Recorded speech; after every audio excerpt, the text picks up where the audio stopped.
네, 안녕하세요. 생존입니다.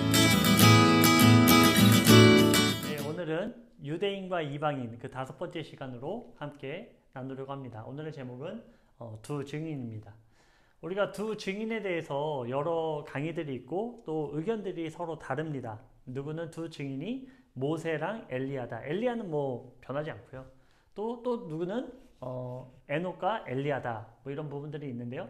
예, 저는 이제 그런 부분들도 같이 해서 함께 나누고 또 이런 내용이 이단들은 너무나 터무니없이 얘기들을 해가지고 뭐 그런 것들은 뭐 아예 안 듣는 것도 좋을 것 같습니다. 아니면 뭐 들어보시고 얼마나 터무니없는지 뭐 신천지가 요즘 보면은 영상 많이 올리더라고요. 뭐 깊은 서식 선교회라든지 하나님의 교회 많이 올리더라고요.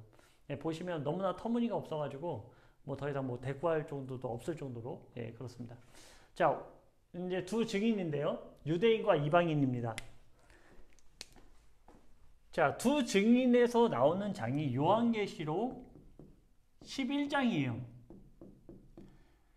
그런데 여기서 중요한 내용들이 그 6번째 그 인대접하고 인과 7번째 인 사이의 내용, 그리고 6번째 나팔과 7번째 나팔의 중간에 들어가는 내용, 그리고 6번째 대접, 7번째 대접 역시 이 중간에 들어가는 내용들 14만 4천이고요. 신신혼물이, 그리고 두 증인이고요. 그리고 옷을 입는, 누구든지 옷을 입는 내용에 대해서, 즉 무엇을 나타내고 있냐면 이 중간의 내용은 유대인과 이방인의 내용으로 채워져 있다는 것, 우리가 이것을 알고 시작했으면 좋겠습니다. 네, 요한계시록 11장 3절에서 4절 이렇게 기록하고 있습니다. 내가 나의 두 증인에게 권세를 주리니 그들이 굵은 베옷을 입고 1260일을 예언하리라. 그들은 이 땅의 주 앞에 서 있는 두 감람나무와 두 촛대니. 네, 두 증인에 대해서 얘기하고 있죠. 그들은 두 감람나무와 두 촛대다. 우리가 이런 내용들을 보면서 뭐 스룹바벨이라든지 여러 가지 얘기들을 하고 있지만 이 내용에 대해서 우리가 함께 나누려고 합니다. 자, 두 감람나무는 우리가 딱 두 개의 감람나무다, 두 개의 올리브 나무다 딱 하면은 뭘 생각해야 됩니까? 참 감람나무와 참 올리브 나무와 돌 올리브 나무. 참 감람나무는 유대인이고요. 돌 감람나무는 이방인입니다. 자, 우리 함께 잠깐 말씀 보겠습니다. 로마서 11장 17절에서 18절입니다. 또한 가지가 얼마가 꺾이었는데 돌 감람나무인 내가 그들 중에 접붙임이 되어 참 감람나무 뿌리의 진액을 함께 받은 자가 되었은즉 그 가지들을 향하여 자랑하지 말라. 자랑할지라도 내가 뿌리를 보존하는 것이 아니요 뿌리가 너를 보존하는 것이라. 네.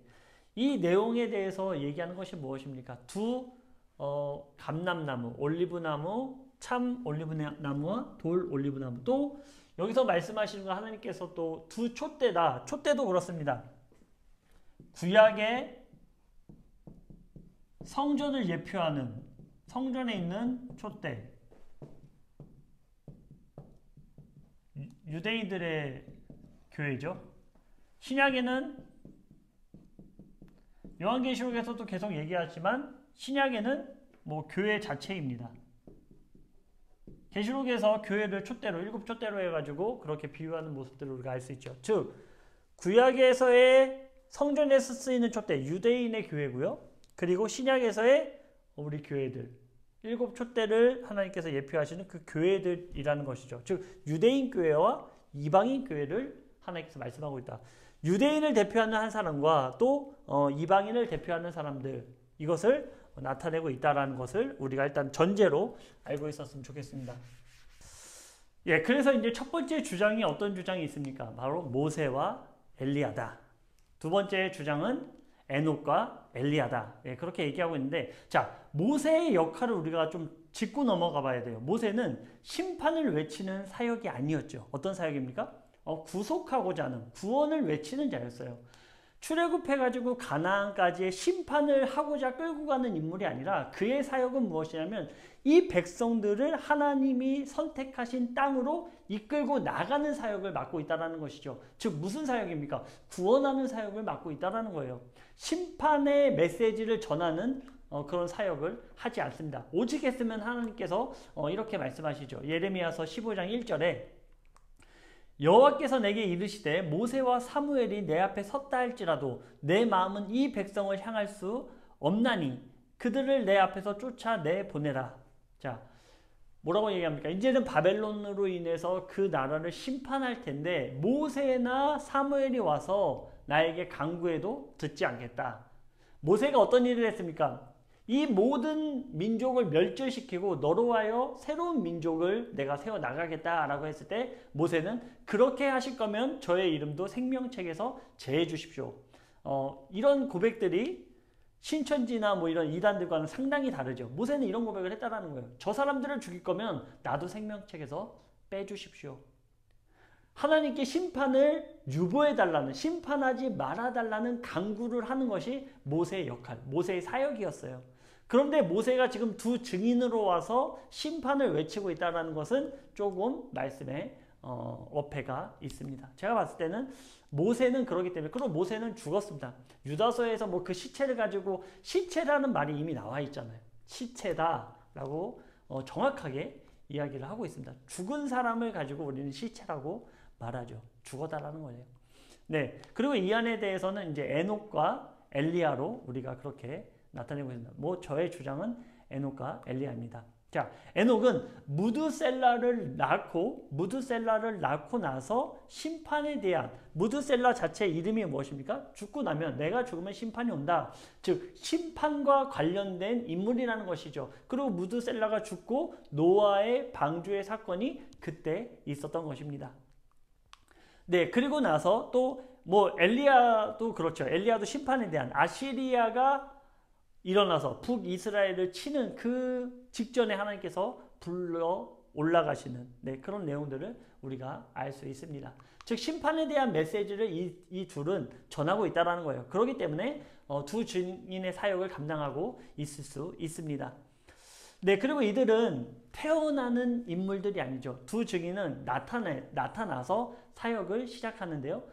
태어나서 나타나는 것이 아니라 이들이 하나님께서 불러 올라가셨기 때문에 그대로 이들이 나타날 수 있는 자격 조건을 가지고 있는 것입니다. 그래서 네, 이들에게 또한 얘기하는 것이 무엇입니까? 사람은 한 번 죽은 것이 정해진 것이요 그 이후에는 심판이 따른다. 그러나 이것에 지금 접촉되지 않는 두 사람이 있습니다. 바로 에녹과 엘리야입니다. 이들은 휴거를 예표하고 있죠. 물론 다시 이제 와서 죽음을 통해서 또 죽음 이후의 부활의 사건도 예표하고 있습니다. 즉 예수님의 사역을 예표하고 있다는 것이죠.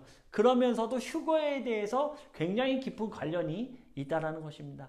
하나님이 불러 올라가신, 하나님 앞에 서서 있는, 바로 이들에 대해서 하나님께서 말씀하고 있는 것이죠. 히브리서 9장 27절입니다. 한 번 죽은 것은 사람에게 정해진 것이요 그 후에는 심판이 있으리니. 하나님께서는 모든 사람은 한 번 죽는 것이다. 그러니까 아직 에녹과 엘리야는 죽음을 맛보지 못했습니다. 그래서 두 증인의 사역 이후에 이제 죽고 하나님께서 부르심을 통해서 이제 하늘로 올라가게 되는데요. 네, 이것은 이제 두 증인에 대해서 우리가 더 나누면서 함께 나누도록 하고, 그렇기 때문에 에녹과 엘리야는 심판과 관련이 있고, 그리고 제가 말씀드렸듯이 두 감람나무와 두 촛대에 관련된 말씀, 이것을 우리가 유대인을 대표하는 사람과 또 이방인을 대표하는 사람이 같이 사역을 해야 된다는 것. 굳이 유대인 한 부류에게만 말씀을 전하는데 두 증인까지 하나님의 권능이 부어졌기 때문에 두 명까지 필요하진 않을 것 같아요. 그러나 어떤 족속의 무리로 나누었을 때 유대인과 이방인이라는 그 큰 카테고리 안에서는 두 증인의 사역이 있는 것이 맞다라고 저는 그렇게 생각합니다. 예, 그러기에 이 두 이제 증인, 유대인과 이방인으로 예표되고 있다라는 거. 하나님께서는 계속해서 유대인과 이방인을 통한 구속 사역을 이루어 나가시는 그 과정에 대해서 우리가 갈렙을 통해서도 함께 나눴죠. 즉 그 땅을 차지하는 천년왕국에 들어가는 그때 또 천년왕국에서도 또 하나님의 영원한 새하늘과 새 땅까지 이루어지는 그 구속사, 그 심판사가 이방인과 유대인 함께 가고 있다는 것, 우리가 이것을 다시 한번 묵상해 보시고, 물론 이제 제가 주장하는 것과 또 다르게 주장하시는 분들이 있습니다. 제가 이것을 뭐 계속 얘기하지만 싸우고자 하는 것이 아니라 서로 의견을 나누고, 그런 부분에 있어서 또 들을 귀도 있어야 되고, 서로 비방하고 다투고 싸운다면 하나님께서 원하시는 부분은 절대로 아니라고 생각합니다. 제발 그런 일들은 자제하시고 하나님의 말씀, 그것에 그 성결함, 정결함, 그리고 사랑함으로 우리가 이웃 사랑하는 그런 저와 우리 모든 이렇게 말씀 나누는 그런 우리 성도님들 됐으면 좋겠습니다. 네, 오늘은 여기까지 하겠습니다. 감사합니다.